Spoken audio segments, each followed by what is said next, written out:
Bom dia a todos, graça e paz.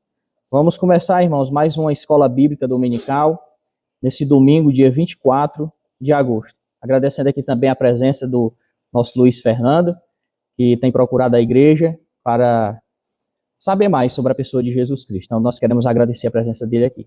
Nós estamos estudando, na verdade, sobre as 9 marcas de uma igreja saudável, né?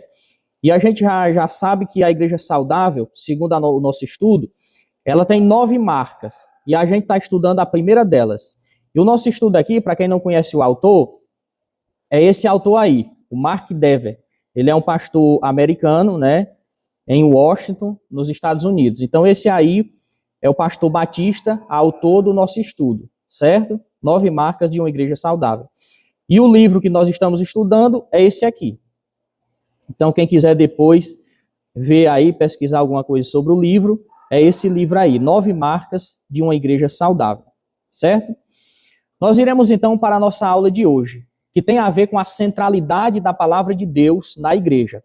A aula de hoje é o papel central da palavra de Deus, certo?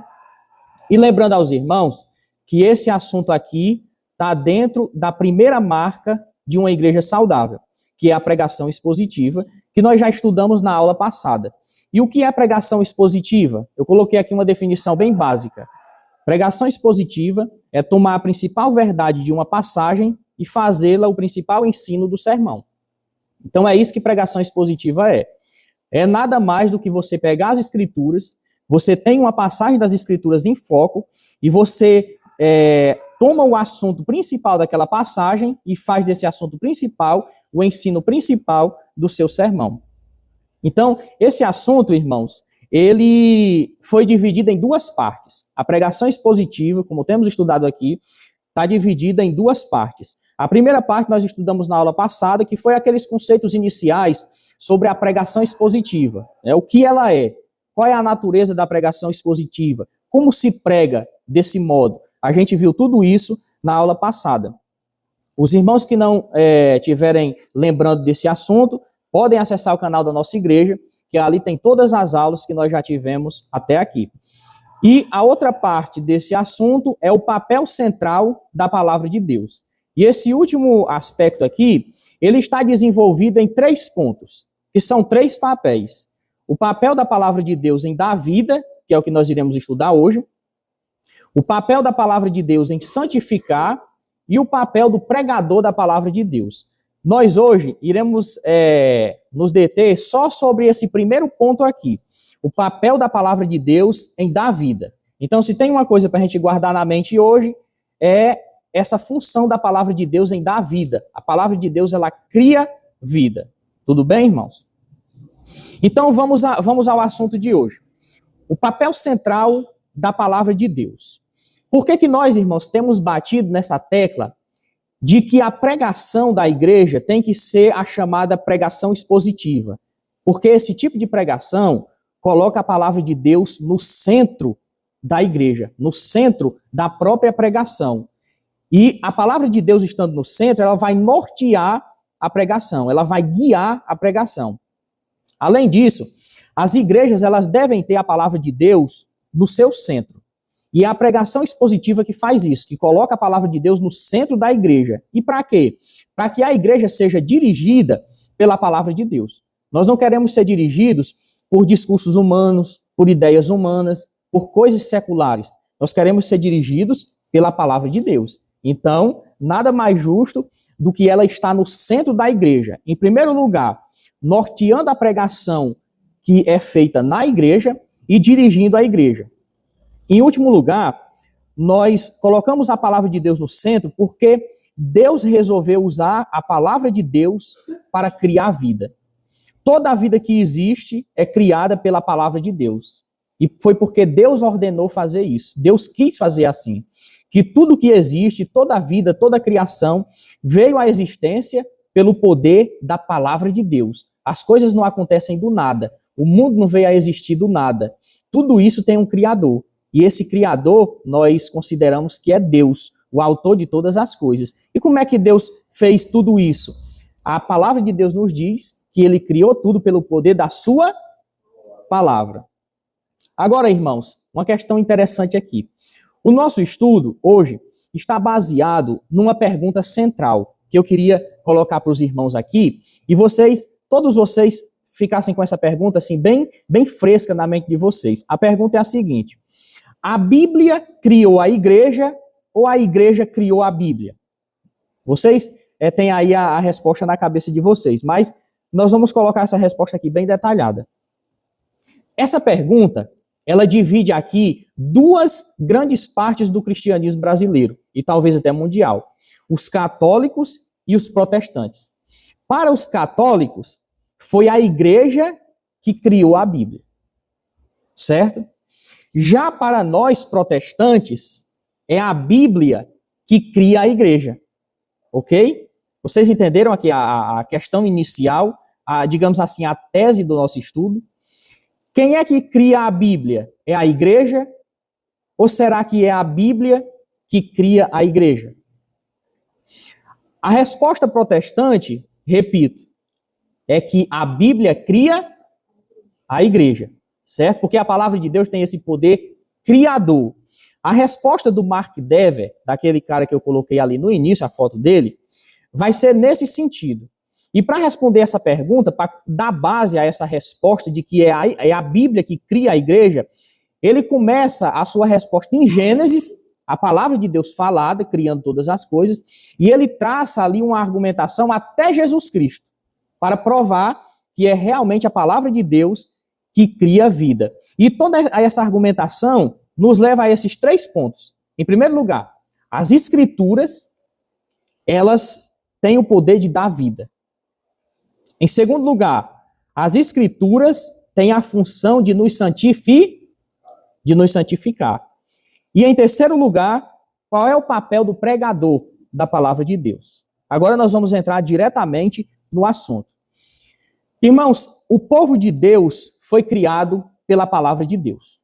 Não tem outra forma de o povo de Deus ter surgido. Ele foi criado pela palavra de Deus. A igreja foi criada pela palavra de Deus. A palavra de Deus, ela veio lá no princípio, antes do início de todas as coisas. Quando Deus disse lá em Gênesis 1, haja luz, até ele dizer isso não existia nada. Não existia realidade humana, não existia terra, não existia jardim do Éden, não existia humanidade. Passou a existir depois que Deus o quê? Falou. Deus falou a sua palavra, então tudo veio à existência do nada. Deus criou todas as coisas em Gênesis capítulo 1. Mas essas coisas foram criadas porque a palavra de Deus foi falada. Deus criou tudo por meio de sua palavra. Vemos aqui que a palavra de Deus, ela está criando as coisas, está dando vida, criando a realidade. Em Gênesis 3, nós lemos a respeito da queda do homem. O que foi a queda do homem? Esse termo queda, irmãos, é para dizer que o homem pecou. Deus criou todas as coisas perfeitas, criou o jardim, criou a terra, criou o jardim do Éden e criou o ser humano, Adão e Eva, nossos representantes.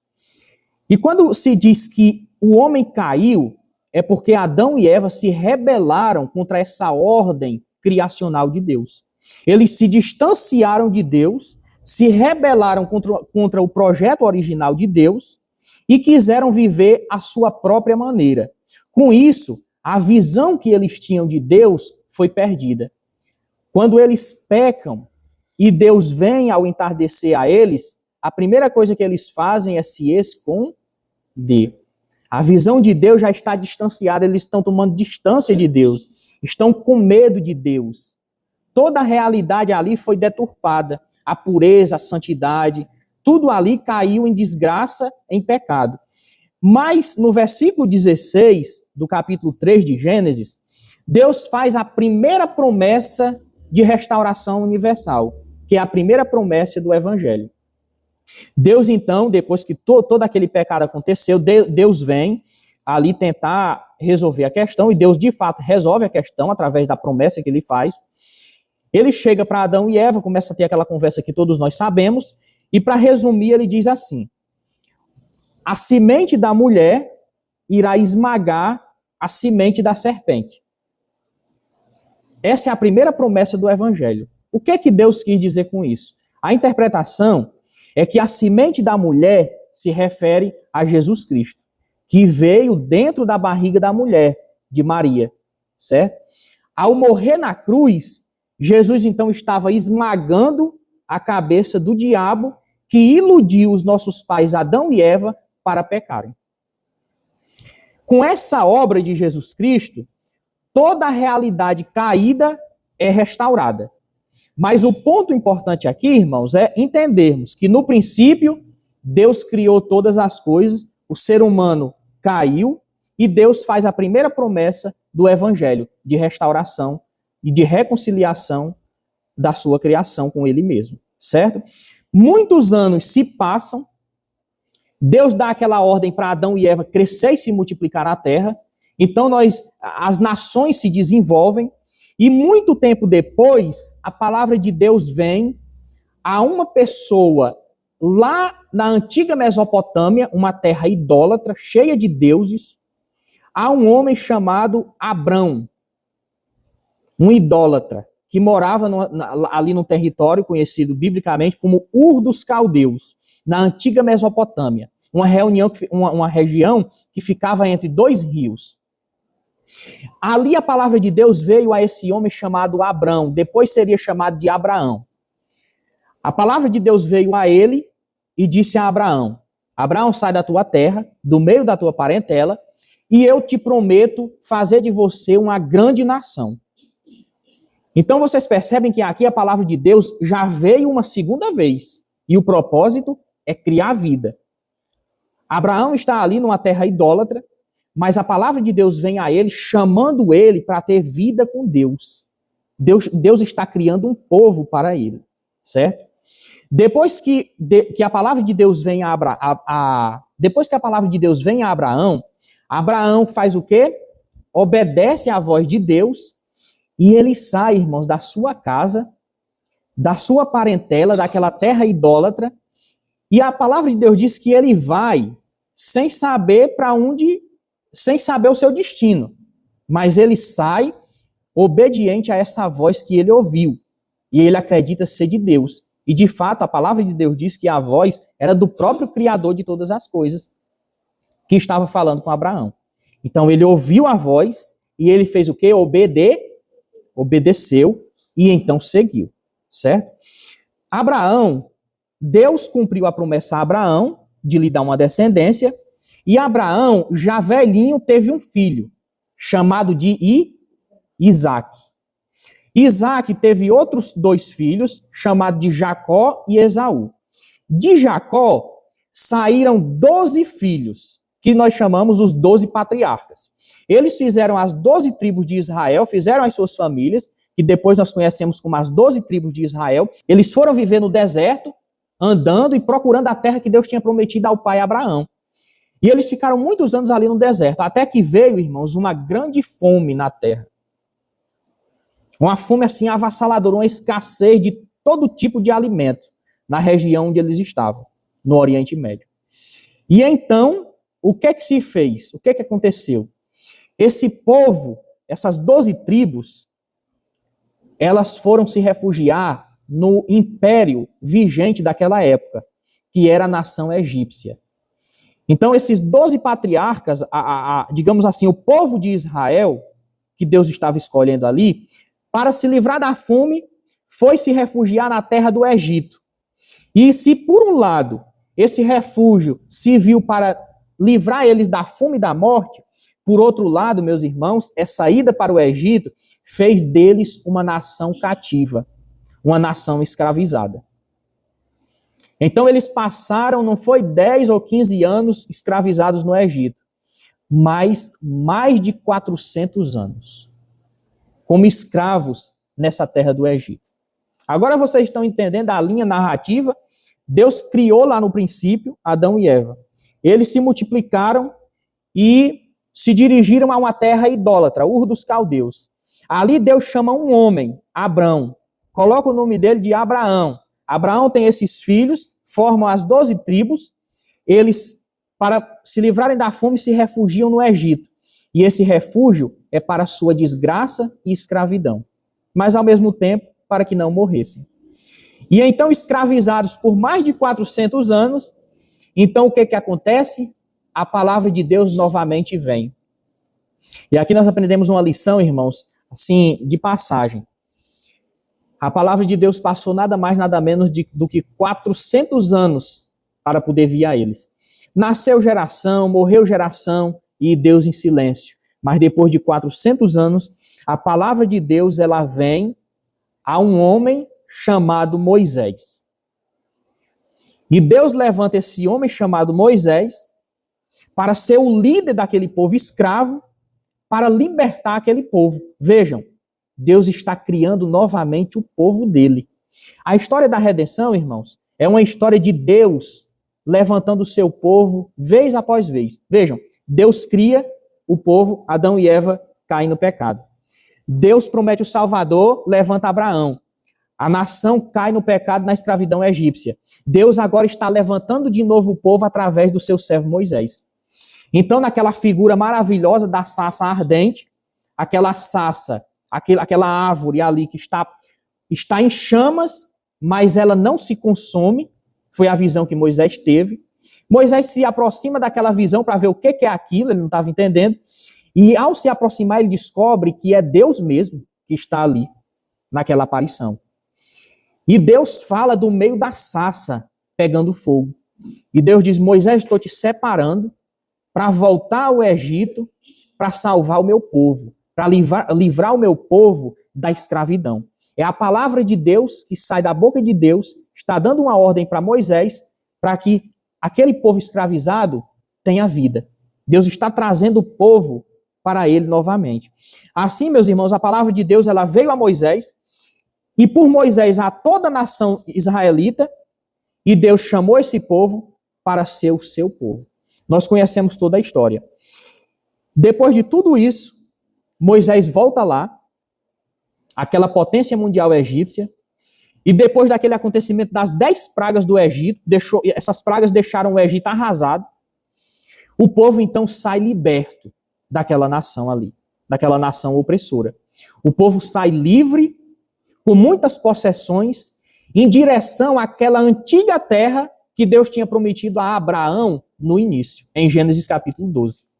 O povo então sai do Egito e eles não estão saindo, irmãos, à toa, eles estão guardando aquela promessa no coração. Nós vamos sair daqui, mas nós não vamos ficar no deserto, nós vamos para um destino, nós vamos para Canaã, a terra que Deus prometeu ao nosso antepassado Abraão. E então eles saem, atravessam o Mar Vermelho, que Deus parte em 2 bandas, atravessam o Mar Vermelho, e antes de entrarem na terra prometida, eles passam, irmãos, nada mais do que 40 anos no deserto. Um tempo de provação, de sofrimento, de muita murmuração contra Deus, de blasfêmia contra Moisés e contra Deus. O povo passa 40 anos no deserto. E Deus lá no céu, governando todas as coisas e guiando os eventos, para que a história vá ao propósito que Deus mesmo estabeleceu. O que acontece com esse povo no deserto? O povo começa a viver ali, segundo os seus costumes, o que eles aprenderam no Egito, mas Deus não gosta dos costumes egípcios, da idolatria, dos maus costumes que eles pegaram no Egito. Afinal, irmãos, foram 400 anos no Egito. É uma vida toda, né? Então, o que é que Deus faz? Deus fala àquele povo quando está no deserto. E Deus fala a eles agora de uma maneira diferente. Não é mais primariamente através da fala verbal, da voz sonora, mas através da lei. E então a palavra de Deus veio na lei. Deus então chama Moisés, em Êxodo capítulo 20. Moisés faz 2 tábuas de pedras, e nessas tábuas Deus escreve a sua lei, que nós conhecemos hoje como os 10 mandamentos da lei de Deus. Aqueles 10 mandamentos, irmãos, eles, mais do que uma coisa objetiva e concreta, eles simbolizam a palavra de Deus que está vindo em forma escrita para dar vida àquele povo que está ali no deserto, sofrendo, e muitos estão morrendo. Então, mais uma vez, nós vemos a palavra de Deus vindo para dar vida. E como naquele tempo a palavra de Deus deu vida àquele povo? Ora, aquelas pessoas que estavam no deserto, que aceitavam a lei de Deus, se tornavam o povo de Deus. Somente aquelas que aceitavam. Há uma grande diferença aqui entre as pessoas que aceitam a lei de Deus, a palavra de Deus, e as pessoas que só ouvem a palavra de Deus. Para se tornar povo de Deus, aquele povo tem que ouvir e aceitar e obedecer. E aqui um ponto importante. A palavra de Deus, irmãos, ela cumpre dois papéis. Eu vou dizer os termos técnicos aqui, mas depois a gente vai explicar. Primeiro papel, o papel seminal, e o segundo, papel separador. O que é esse papel seminal da palavra de Deus? Essa palavra seminal vem de onde vem a nossa palavra semente, e também da onde vem a palavra sêmen, que significa aquela coisa que dá vida, que traz a vida, que cria a vida. Então a palavra de Deus, ela tem esse papel, essa função, de assim como uma semente dá origem a uma planta, a palavra de Deus tem esse poder de criar o seu povo. Mas não somente isso. A palavra de Deus, ela cria o seu povo, mas ela também tem o seu papel separador. E esse aqui é que é o grande ponto importante. Por que a palavra de Deus, ela separa pessoas? Porque uns acreditam na palavra de Deus e outros não.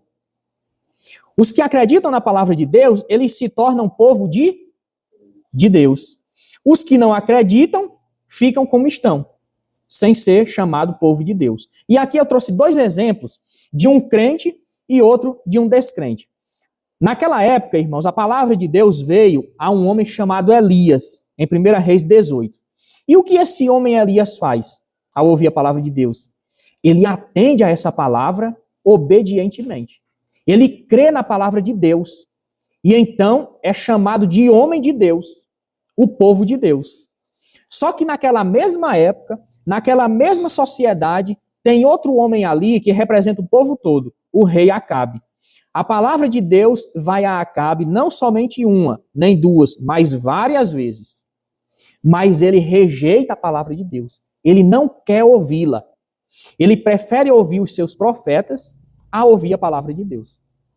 O rei Acabe, irmãos, está registrado em 1 Reis 21, 25, ele rejeita a palavra de Deus, ele prefere ouvir os falsos profetas. E sabe o que ele faz? Ele preferiu dar crença à voz de mais de 400 profetas que faziam falsas profecias. Entre aqueles ali, só existia um profeta de Deus que falava a verdade, e o seu nome era Micaías. E o que o rei Acabe fez com ele? Mandou prender o profeta Micaías, porque pregava a palavra de Deus. E o que o rei Acabe fez? Rejeitou a palavra de Deus. E assim ele ficou fora do povo de Deus. Por isso a palavra de Deus, ela faz ela cumpre essa função de separar. Aqueles que acreditam na lei são considerados povo de Deus, são trazidos para um canto, e aqueles que não acreditam são separados e levados para outro. Assim como Deus fará na consumação de todas as coisas, com o que ele chama de ovelhas de um lado e bodes do outro. Há essa coisa de separação. Deus separa as pessoas. Os que acreditam dos que não acreditam. O povo de Deus, então, era composto daqueles que ouviam a palavra de Deus e respondiam a ela com fé. Então, o povo de Deus, irmãos, é composto de quê? De pessoas que ouvem a palavra, confiam nessa palavra e respondem a essa palavra com fé. Ok? Segunda coisa aqui sobre a palavra de Deus, um ponto bem importante aqui também. A palavra de Deus é o objeto secundário de nossa fé. Esse ponto é importante. Por que que essa palavra não é o objeto primário, não é o objeto primeiro da nossa fé? É o objeto que vem em segundo lugar. Por quê? Porque em primeiro, quem é que está em primeiro lugar? O próprio Deus. Em quem nós devemos acreditar? Em Deus. Certo? Nós não devemos acreditar em uma imagem, em nada feito pelas mãos humanas ou em nenhuma criatura de Deus. Nós devemos acreditar no próprio Criador. Ele é o objeto primeiro da nossa fé. Por que que a palavra de Deus vem em segundo lugar? Porque, meus irmãos, como é que nós conhecemos Deus em quem nós devemos crer? Como é que nós conhecemos? Um exemplo aqui. Há muito tempo atrás, estava evangelizando no centro da cidade. Passamos na casa de uma pessoa, hoje ele já é falecido já. Então a gente abriu a palavra de Deus e a gente sempre ficava dizendo assim, a palavra de Deus diz isso, a palavra de Deus diz aquilo. E assim a gente foi prosseguindo. Mas só que ele respondeu ao nosso evangelismo da seguinte forma: não, eu não acredito na Bíblia. Eu acredito em Deus.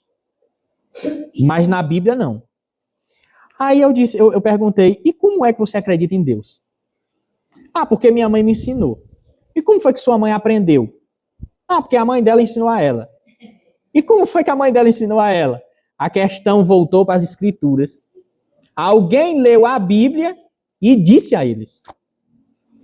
Como nós conhecemos Deus? Como nós sabemos que Deus existe? Porque a Bíblia nos revela Deus. É a palavra de Deus que nos revela. É aqui que nós conhecemos a Deus. Não é por outra coisa. Você pode voltar na história do seu aprendizado de Deus e você vai ver que a fonte sempre é as Escrituras Sagradas. Porque o seu pai aprendeu de alguém, que alguém aprendeu da palavra de Deus. Isso, tem gente que diz isso mesmo. Inclusive o homem lá falou isso. Mas só que a gente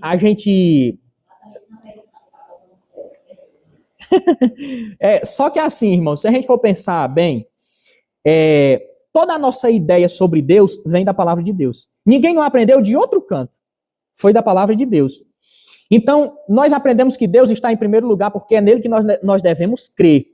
Mas nós cremos em Deus através de alguma coisa da sua palavra que nos revela Deus, certo? Por isso, meus irmãos, a palavra de Deus está em segundo plano. Nós não olhamos diretamente para Deus. Nós não conhecemos Deus diretamente. Há algo no meio fazendo a intermediação. É a palavra de Deus. Nós conhecemos Deus através da palavra. Então, o ponto importante aqui nós temos que crer em Deus, nós temos que crer. Vou refazer aqui, irmãos. O grande ponto importante aqui é o seguinte: nós temos que crer na palavra de Deus, temos que colocar a nossa fé na palavra de Deus de tal maneira como se nós estivéssemos colocando em Deus mesmo. Toda a fé que nós guardamos para colocar em Deus, nós devemos colocar na palavra dele, porque é através dela que nós o conhecemos. É através da palavra de Deus que conhecemos Deus. E quem crê dessa maneira na palavra de Deus, está nascendo novamente. A palavra de Deus está dando vida a essa pessoa. Quem crê na palavra de Deus e segue a Jesus Cristo como seu discípulo, ele está dando uma grande prova de que Deus está falando ao coração dessa pessoa e está dando vida. Porque a evidência é que essa pessoa está ouvindo, está obedecendo a palavra de Deus, está depositando na palavra de Deus a sua fé. Então, tudo que nós podemos conhecer de Deus está registrado aqui. E os apóstolos dizem enfaticamente, ainda que algum de nós, algum apóstolo, ou até mesmo um anjo de luz, venha a vocês, vá a vocês, dizendo alguma coisa que seja diferente disso, que seja amaldiçoado. Tudo que nós conhecemos de Deus está aqui. Não devemos acreditar em outra revelação. Tem muita gente aí trabalhando novas revelações, coisas da sua cabeça, dos seus sonhos. Nós não queremos acreditar nisso, porque o coração do homem é extremamente enganoso. Nós temos uma revelação concreta, objetiva, que é a palavra de Deus. Aqui o objeto de nossa fé, o objeto secundário de nossa fé. O primário é o que está revelado aqui, é Deus. Mas nós cremos em Deus através da palavra de Deus. Deus está revelado aqui. Vocês entendem agora, irmãos, por que a palavra de Deus é o instrumento central que gera a fé? É porque, irmãos, ela nos apresenta Deus e as suas promessas. Agora, se nós pegarmos essa palavra e colocarmos dentro do púlpito, calarmos sem pregá-la, como é que as pessoas vão conhecer Deus? Porque é essa palavra que nos apresenta Deus. Por isso, nós estamos batendo nesse ponto de que a igreja tem que pregar a Bíblia expositivamente, porque é desse modo que a palavra de Deus é colocada no centro, para guiar a pregação, para guiar a igreja, para falar ao povo, para que o povo tenha vida. Certo? Então é essa palavra que nos apresenta Deus e, além do mais, a palavra também nos apresenta as promessas de Deus. Desde aquelas promessas iniciais, nós também temos posse naquela promessa que Deus fez a Abraão, porque através de Jesus nós somos incluídos no povo de Deus, através da fé nele. Desde aquelas promessas, a palavra de Deus também nos apresenta aquelas promessas que têm a ver com a nossa própria vida individual, e a palavra de Deus nos apresenta a nossa bendita esperança, a nossa maior promessa, o nosso maior alvo, que é a pessoa do nosso Senhor Jesus Cristo. Ele está revelado aqui, nessa palavra. Então a palavra de Deus tem que ser central, porque ela apresenta o objeto primário da nossa fé. Deus, as promessas de Deus e a nossa maior promessa, Jesus Cristo. Penúltimo ponto. A palavra de Deus veio ao profeta Ezequiel. E aqui eu vou refrescar a mente dos irmãos sobre essa nossa história narrativa aqui. Deus criou no princípio Adão e Eva. Eles caíram em pecado. Deus levantou o povo através de Abraão. O povo caiu em escravidão no Egito. Deus levantou o povo através de Moisés. O povo caiu no deserto. Deus levantou o povo através da lei. E mais uma vez o povo caiu. Mesmo com a lei de Deus, o povo caiu em escravidão. Quando a palavra de Deus vem aqui ao profeta Ezequiel, eles estão novamente presos, oprimidos a uma nação estrangeira. Oprimidos em uma nação estrangeira, no reino, no império babilônico. Quando a palavra de Deus vem ao profeta Ezequiel, o contexto, irmãos, é de escravidão, de sofrimento, de humilhação e de vergonha. Isso está registrado em 2 Reis, capítulo 24, do 10 ao 16. O povo, mais uma vez, está caído. Digamos assim, está morto. Mas Deus vem a um homem, a palavra de Deus vai a um homem que está lá no cativeiro, ele se chama Ezequiel, e Deus fala àquele homem através de uma visão. Deus toma Ezequiel, que se eu não estou enganado, ele estava na beira do rio da Babilônia. Deus toma Ezequiel e dá uma visão a Ezequiel, transporta Ezequiel em espírito até um vale. E Ezequiel, quando se dá por si, esse profeta Ezequiel, ele está em um local rodeado de esqueletos humanos, ossos secos. Muita gente que morreu e a pele, a carne já entrou em decomposição, está só os ossos. Ezequiel, então, é transportado para esse local. E para onde ele olha, ele só vê gente morta, esqueletos humanos. E então ele fica ali tentando, o que significa isso? E aí então a palavra de Deus vem a Ezequiel dizendo o seguinte: Ezequiel, homem de Deus, pode sair vida desses ossos? E aí a resposta natural de Ezequiel, na minha opinião, era a seguinte: é impossível, Senhor.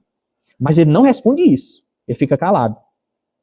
A resposta de Ezequiel é no seguinte sentido: Senhor, tu é quem sabe.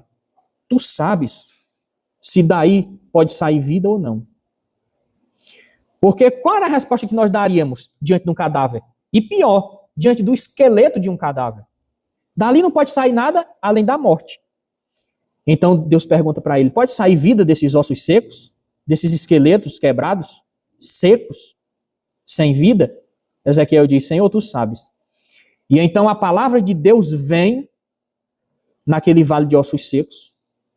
E de repente, irmãos, naquela visão, os ossos começam a se conjuntarem nos corpos de quem eles pertencem. E os ossos que estão espalhados naquele amontoado de ossos secos vão se juntando e cada um vai encontrando o seu próprio corpo. Se conectando aos seus próprios ossos. E vão se formando o esqueleto completo e vão preenchendo de carne. Vai nascendo tudo nos ossos secos e pele vem vindo e a vida vai sendo criada diante da ordem de Deus. Com certeza Ezequiel ali fica espantado. A vida surge naqueles ossos. Aqueles ossos tiveram que nascer novamente.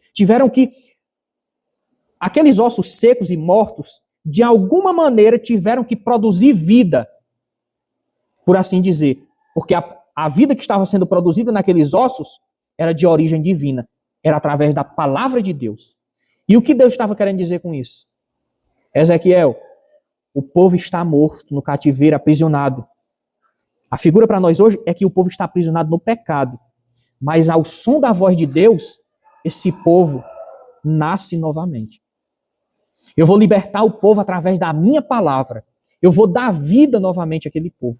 Então a palavra vem a Ezequiel pela quinta vez nessa nossa história aqui. A palavra de Deus vem pela quinta vez, agora ao profeta Ezequiel, para dar vida ao povo que está morto.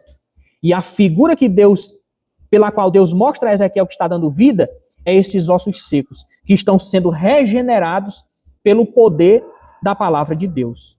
A vida, então, surge por meio da palavra de Deus, no meio daqueles ossos secos. E agora nós vamos para o último estágio da vinda da palavra de Deus. É a palavra de Deus vinda de maneira última, de maneira completa. Certo? A palavra de Deus veio ao mundo na pessoa de Cristo. Até esse ponto, irmãos, em nossa história, a palavra de Deus era falada e escrita na lei. Mas, neste ponto, nós vamos descobrir que a palavra se tornou carne. A palavra encarnou-se na pessoa de Jesus Cristo. Quando Jesus vem à Terra, é a palavra de Deus encarnada. E a partir da vinda de Jesus, Deus então começa a criar a sua nova sociedade na Terra. Através de Jesus, Deus estava dizendo ali, o que é que Jesus pregava? Arrependei-vos porque é chegado o reino de Deus, o reino dos céus. Arrependam-se. Era a mesma pregação de João Batista. Deus está separando um povo para ele, não agora através da palavra falada ou da lei, mas a própria palavra encarnada, Jesus Cristo vivo, está chamando as pessoas. E aquelas que atendem ao chamado dele, são aquelas pessoas que são vivificadas por Deus, regeneradas, tornadas vivas. É assim que se constrói o reino de Deus através de Cristo. Jesus vem à terra e chama pessoas. Vinde a mim, vós que estáis cansados, sobrecarregados, eu vos aliviarei. Aqueles que vêm são tornados vivos e fazem parte e tornam a fazer parte do reino de Deus, o reino dos céus, porque atendem à voz de Jesus. Então, através de Jesus, Deus está formando esse novo povo, essa nova criação, que ele começou lá no início, com Adão e Eva. Adão e Eva caíram, Deus levantou Abraão, o povo de Abraão caiu, Deus levantou Moisés, o povo de Moisés caiu, Deus levantou eles através da lei, o povo caiu, Deus veio a Ezequiel, levantou o povo caiu novamente, e agora Deus está levantando o povo definitivamente através de nosso Senhor Jesus Cristo. E nesse estágio aqui, uma vez levantado, o povo nunca mais pode cair. Porque é Jesus Cristo, a palavra encarnada, quem está cumprindo o último estágio dessas vindas da palavra de Deus para criar vida. Um exemplo disso aqui. Jesus Cristo, quando estava no seu ministério terreno, irmãos, ele abriu os ouvidos do surdo. Está registrado em Marcos capítulo 7. O homem que era surdo e mudo, quando Jesus falou, aqueles ouvidos vieram a ter vida. A vida chegou àqueles ouvidos. E aquele homem surdo começou a ouvir. E ao ouvir a voz de Jesus, ao obedecer essa voz, ao responder à voz de Jesus com fé, esse homem então foi vivificado, regenerado. Ele foi feito uma nova criatura. E nós temos outros exemplos de Jesus dando vida ao povo. Ele deu vida à mulher com fluxo de sangue, deu vida ao filho da viúva de Naim, que já estava indo enterrar o seu filho. E o exemplo mais tocante no ministério de Jesus é o exemplo de Lázaro, que estava morto há 4 dias, e Jesus foi lá, falou a Lázaro, ao cadáver de Lázaro, e então a vida entrou em Lázaro. Irmãos, aquele corpo de Lázaro que já estava apodrecendo, teve que voltar à vida. E Lázaro, então, admiravelmente, surpreendentemente, voltou à vida. Porque é isso que Jesus faz. A palavra encarnada faz. Ela dá o quê? Vida. Ela cria vida. Algumas aplicações aqui, irmãos, sobre essa grande história agora aplicada às nossas vidas. Irmãos, nós seres humanos, toda a massa da humanidade, nós estamos espiritualmente mortos. Essa é a palavra que a Bíblia usa para nos representar, para nos apresentar diante de Deus. Nós estamos mortos. Para dizer que nós estamos sem atividade alguma em relação a Deus. Nós estamos imóveis em relação a Deus. Nós não podemos dar sequer um passo por nós mesmos em relação a Deus. De modo que nós temos a necessidade de que Deus comece a sua vida em nós. Nenhum de nós pode ir a Deus por nossas próprias forças. Nós temos um exemplo aqui desse jovem, o Luiz Fernando, que hoje está aqui. Ele tem vindo a nós através do Márcio Júnior. Ele mesmo tem apresentado o desejo de vir a essa igreja, de conhecer mais de Deus, de ser até discipulado. Ele, o Luiz Fernando, tem tido esse desejo. Agora, há uma pergunta mais profunda. De onde vem esse desejo dele? Nós acreditamos que o desejo por Deus, que está nele, não pode vir do seu corpo espiritualmente morto, porque ele está inativo em relação a Deus, imóvel. De maneira que o Luiz Fernando não pode caminhar até Deus por natureza própria. Se ele está vindo a Deus, é porque Deus está atuando nele de forma misteriosa e secreta. Deus atua em pessoas, gerando o desejo por Deus, que de outra maneira esse desejo não podia acontecer, porque a pessoa está morta. De maneira, irmãos, que para ir até Deus, nós temos que primeiro recebermos de Deus a vida, a regeneração, o novo nascimento. Ou seja, nós necessitamos que Deus comece a sua vida em nós, que Deus fale ao nosso coração. Nós precisamos que Ele arranque de nós o coração de pedra. O que é um coração de pedra? É um coração que está parado, que está morto.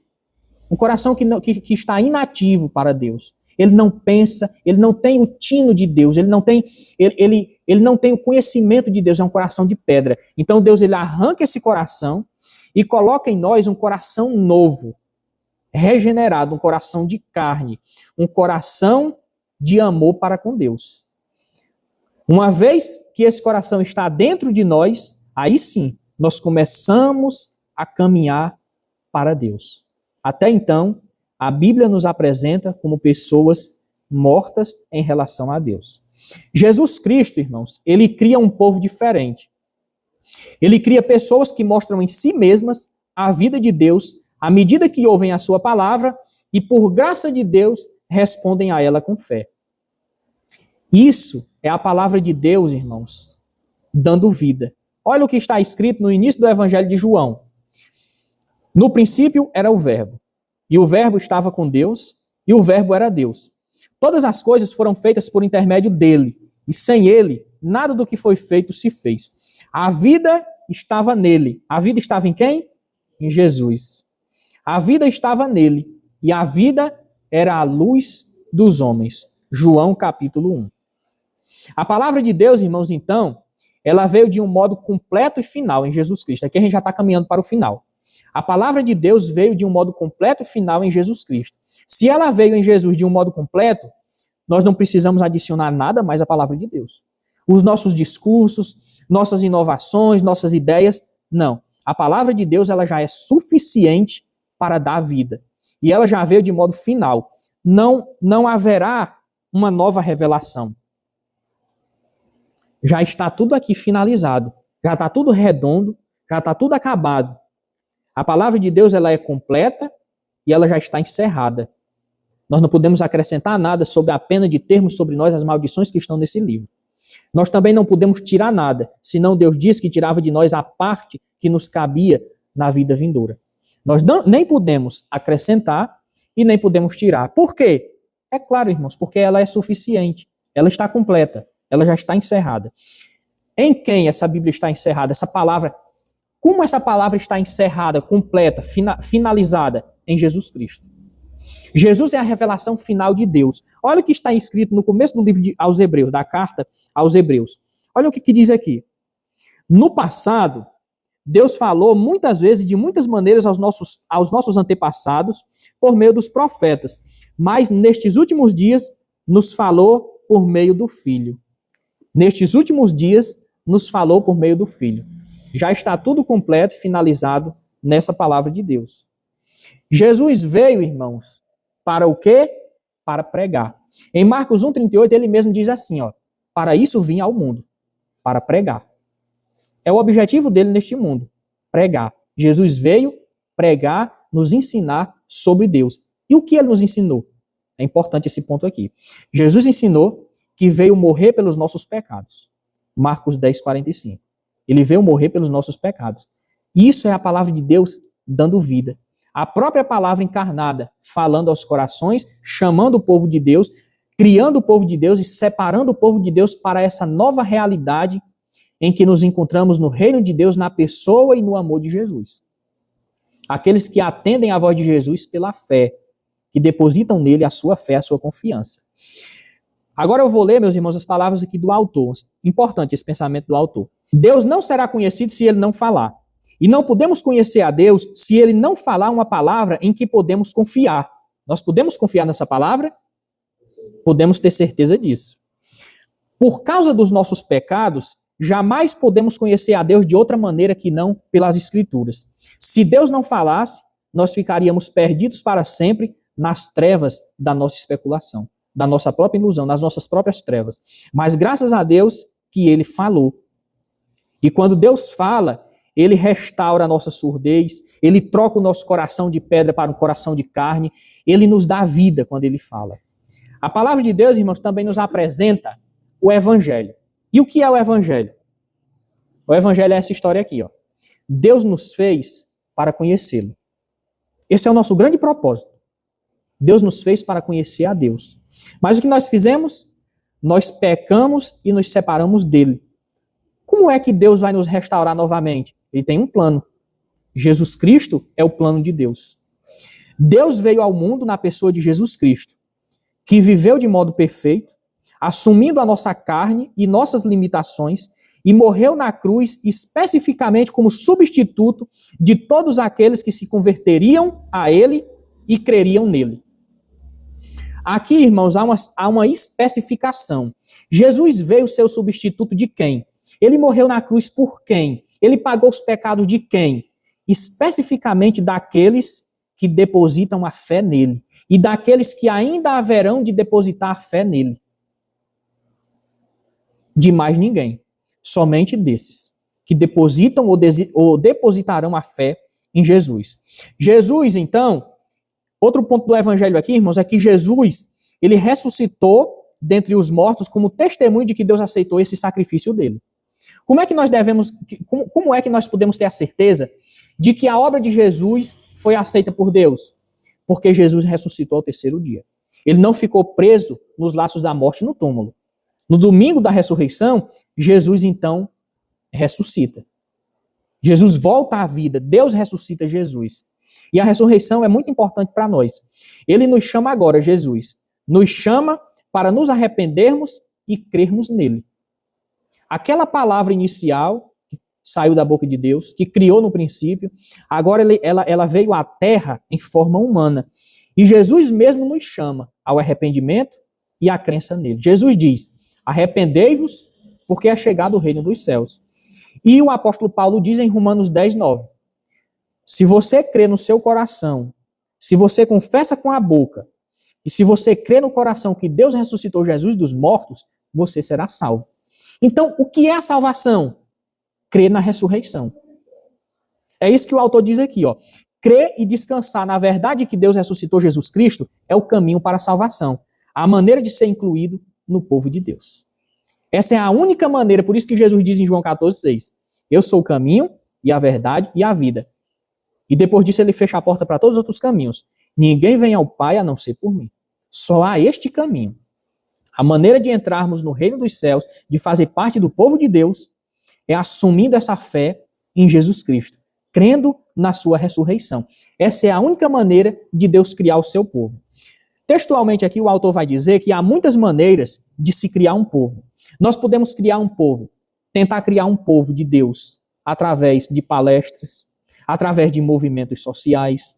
Nós podemos reunir o povo da comunidade e tentar fazer várias ações sociais e caridosas, na intenção de que as pessoas nasçam de novo, de criar-se um povo através dessas ações. Nós podemos inventar nossas maneiras de criar um povo para Deus, mas nós não iremos conseguir.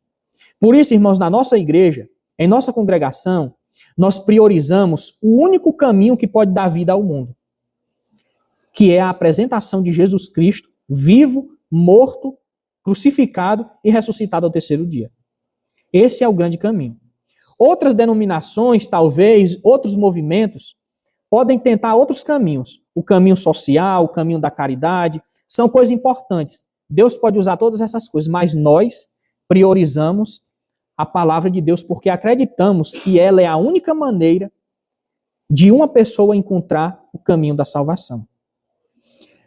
Em outros movimentos, as pessoas podem ficar animadas com a programação, com as palestras, com as brincadeiras, com os movimentos. Elas podem vir se juntar ao movimento, podem ficar 1, 2, 3 anos, mas se não tiverem vindo pela palavra, elas vão sair. Nós não queremos isso, nós queremos simplesmente pregar a palavra de Deus. E o autor termina citando o grande reformador Martinho Lutero, dizendo assim: indagando sobre as suas realizações como reformador, Martinho Lutero disse: simplesmente ensinei, preguei, escrevi a palavra de Deus, não fiz mais nada. A palavra de Deus fez tudo. A palavra de Deus dá vida. É isso que temos que fazer. Concluímos o nosso estudo de hoje com isso. A palavra de Deus, então, nos dá vida. Ela cria vida. E mesmo um homem da estatura do Martinho Lutero, que fez muitas coisas, é um homem de renome, que tem muitos livros escritos, muita coisa produzida, ele mesmo diz assim, com o objetivo de chamar a atenção para a palavra de Deus: eu simplesmente ensinei, preguei e escrevi a palavra de Deus. Eu não fiz nada. A palavra de Deus fez tudo. Ela se basta. A palavra de Deus cria vida. Amém? Alguém tem alguma pergunta?